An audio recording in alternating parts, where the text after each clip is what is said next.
Fala aí, galera, beleza? Professor Sérgio Ricardo aqui com vocês. Como é que vocês estão? Tranquilos? Bom, hoje, 903, nós vamos falar sobre funções de linguagem e elementos da comunicação, melhor dizendo. Tá ok? Bom, do que se trata isso aí? O que seria? Bom, os elementos da comunicação são todos os elementos que participam, como o nome já diz, de uma comunicação, de um entendimento, tá ok? De uma mensagem, de uma conversa, tá? Bom, quais são eles? O primeiro deles é o locutor, ou também chamado de emissor. É aquele que diz algo a alguém. É aquele que tem a missão de enviar, né, a mensagem, seja oral, seja pela escrita, tá bom? O interlocutor, também chamado de receptor, é aquele que vai receber a mensagem, tá? Ele vai receber a mensagem. É aquele com quem o locutor se comunica, beleza? O terceiro elemento da comunicação é a mensagem ou o texto propriamente dito. Tá? É tudo que é transmitido do locutor para o receptor, para o interlocutor. Se a gente fosse usar o exemplo aqui a nossa aula, eu seria o locutor, vocês seriam os interlocutores e essa aula seria a mensagem. Beleza? Até aí tá tranquilo? Bom, qual é o quarto elemento? É o código. Qual é o código que a gente utiliza? Que eu falo e vocês entendem? É a língua portuguesa, beleza? É a convenção social, é o conjunto de regras que permite que o interlocutor, ou seja, vocês, compreendam a mensagem. Se eu começasse a ministrar aula aqui em inglês, a maioria não entenderia. Então, o código que tem que ser usado, no nosso caso aqui, é a língua portuguesa. Beleza? Ah, professor, se tiver em outro país, quer dizer então que o código muda? Perfeitamente, o código vai modificar, tá? Dependendo da região, vai utilizar o código que haja melhor entendimento entre o emissor e o interlocutor, beleza? O quarto é o canal ou o contato, que no nosso caso aqui é a língua oral, ou seja, é o meio físico que conduz a mensagem ao receptor, beleza? O sexto elemento da comunicação se chama referente ou contexto, ou seja, é o assunto da mensagem, é o que a mensagem quer transmitir, beleza? São os 6 elementos da comunicação, beleza? Bom, agora que a gente já sabe os elementos de comunicação, a gente vai abordar as funções da linguagem. Tá? Cada função de linguagem ela tem um foco, um objetivo em um dos elementos de comunicação. Tá ok? Bom, aqui ó, o primeiro delas é a função emotiva ou expressiva, ok? Função emotiva ou expressiva. Foi? Então, é aquela centralizada no emissor, revelando sua opinião, sua emoção. Ok? Nela prevalece a primeira pessoa do singular, interjeições e exclamações. Então, isso é importante, tá, galera? Então, se você vê um texto lá, a utilização muito de primeira pessoa do singular, eu posso, eu quero, eu vejo, eu sinto, e tem muitas interjeições, muitas exclamações, isso está se referindo o quê? É a emoção, tá, do emissor, é o que ele sente. Então, a função que está sendo abordada é a função emotiva, tá ok? Ela é comum aonde? É a linguagem das biografias, beleza? Aqui, ó, linguagem das biografias, das memórias, das poesias líricas e das cartas de amor, beleza?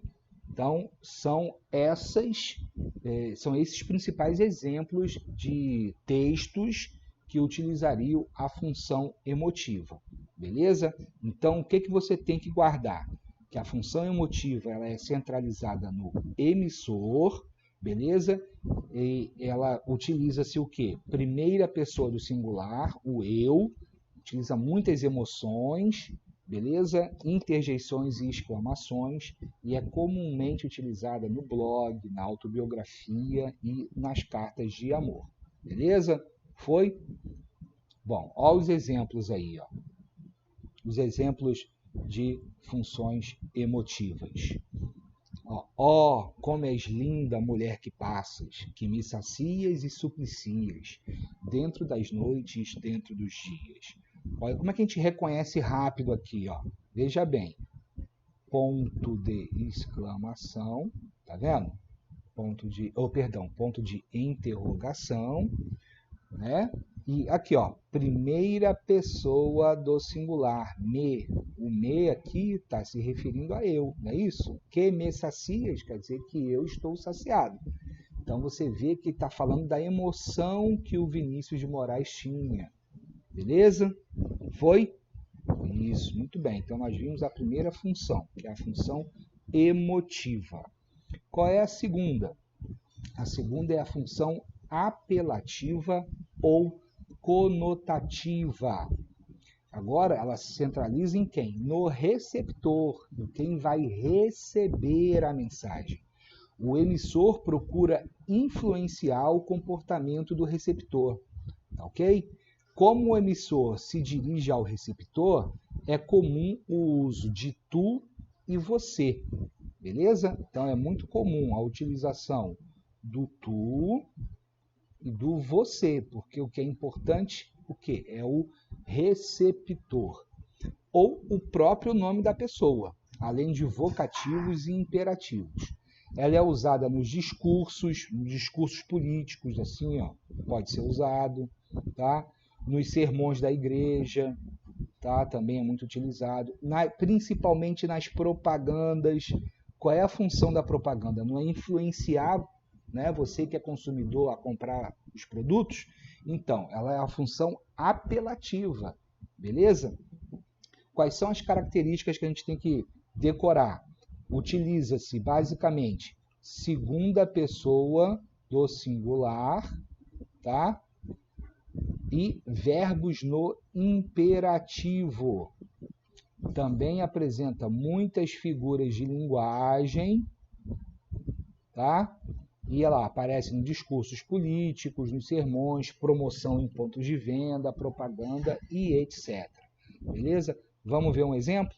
Vamos ver um exemplo disso aí? Olha lá, ó. Antônio, venha cá. Ó, utilizou o nome, tá vendo? Ó, o nome dele e o verbo no imperativo. Venha cá, é uma ordem. Beleza? Ó, compre Coca-Cola. Compre 1 e leve 3. Ou beba Coca-Cola. Verbos no imperativo. Beleza? Se o terreno é difícil, use outro verbo no imperativo. Aqui, ó. Use uma solução inteligente. Mercedes-Benz. Beleza? Entenderam então a função apelativa? Essa foi a segunda função. Vamos para a próxima. Função poética, beleza? Função poética é aquela centralizada na mensagem, a mensagem que é importante.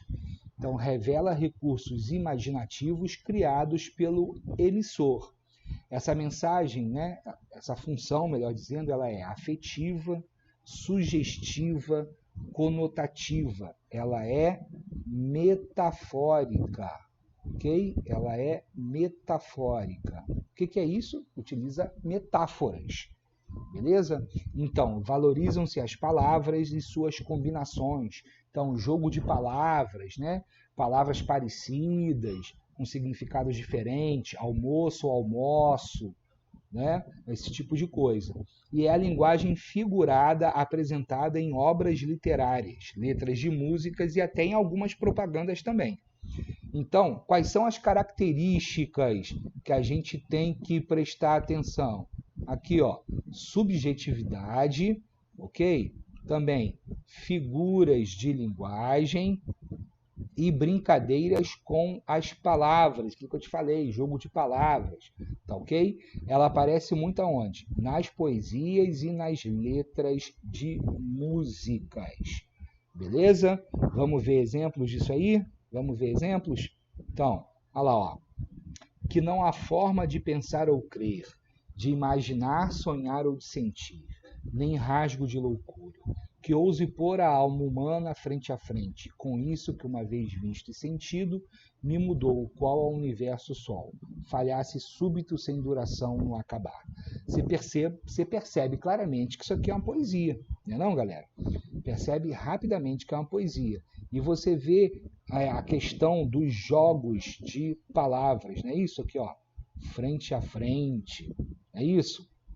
Ó, outra coisa aqui que a gente percebe, ó, é o que? Pensar, tá vendo? Com sentir. E a figura de linguagem metafórica. Ele realmente mudou sua maneira de pensar? Não. A alma dele, ele se pôs frente a frente à sua alma? Claro que não. Ele está aqui utilizando de uma metáfora, entendeu? Então, essa foi a função poética. Perfeito? Essa foi a função poética. Vamos para a próxima função.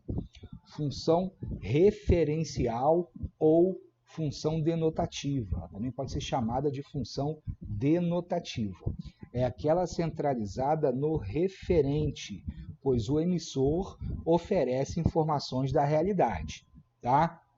Ela é uma linguagem aqui, ó, objetiva, ela é direta e denotativa. Lembra quando a gente falou de denotação e conotação?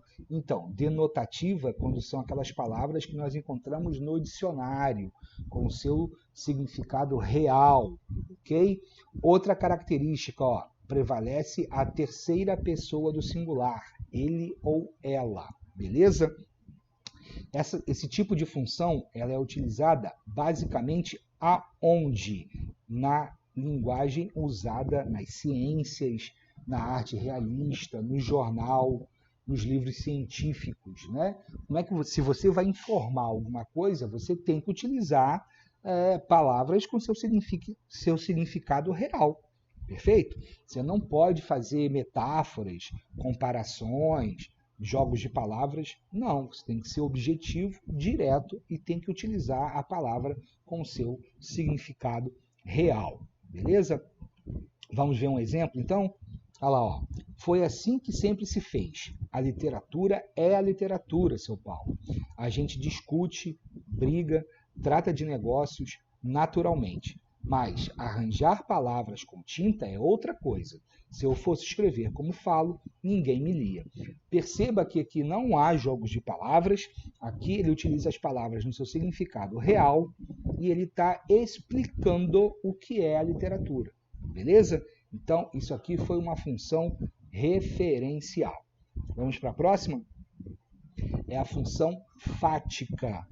Essa aqui talvez seja a que vocês mais utilizem no dia a dia.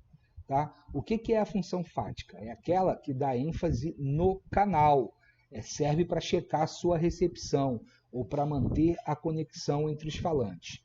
Tá? É quando você diz assim, oi, tudo bem? Alô? Então, quando você utiliza essas expressões no seu dia a dia, você está fazendo a função fática, beleza? Olha o exemplo aqui, ó.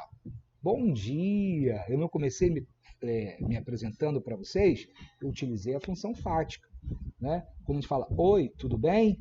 Ah, é. Alô, quem fala? Então, são elementos que você utiliza para manter a comunicação, beleza? Então, essa foi a função fática. E vamos para a última aqui, ó, a função metalinguística. Pode parecer difícil, mas não é.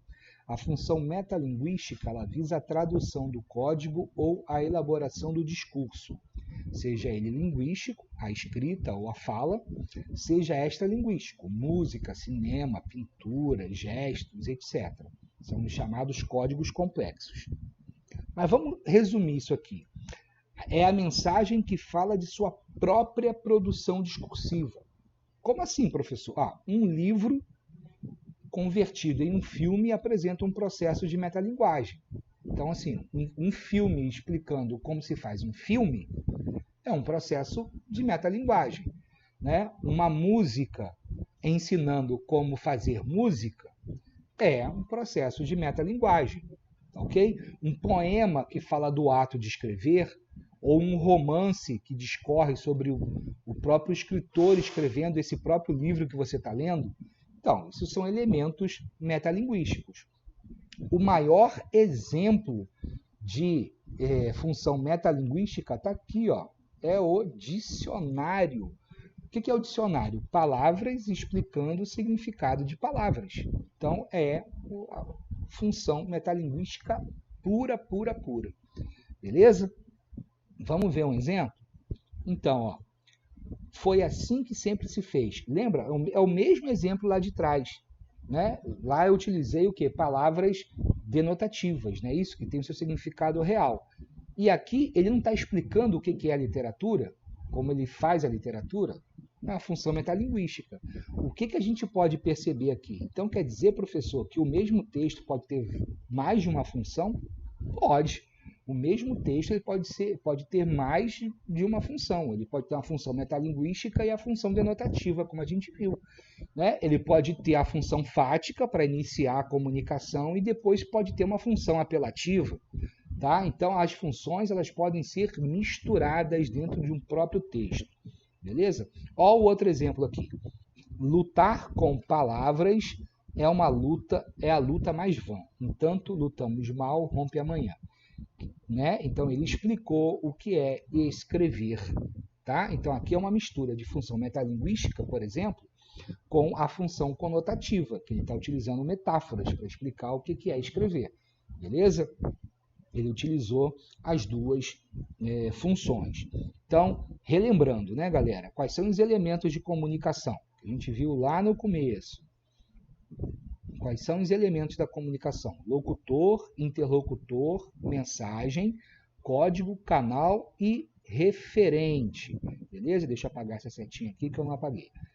Esses são os 6 elementos de comunicação. E depois a gente tem as funções da linguagem. A gente viu a função emotiva ou expressiva, a função apelativa ou conotativa, a gente viu a função poética, a gente viu também a função referencial ou denotativa, a gente viu também a função fática e a gente viu a função metalinguística. Ok, galera? É isso aí. Valeu, já já a gente vai estar juntos de novo. Lembre-se, cuidado, lavem suas mãos, permaneçam em casa e estudem. Valeu, galera? Até a próxima aula, estamos juntos aí com vocês. Vou deixar também depois os exercícios lá para a gente realizar. Valeu, 903, um abraço e até a próxima, hein? Fui!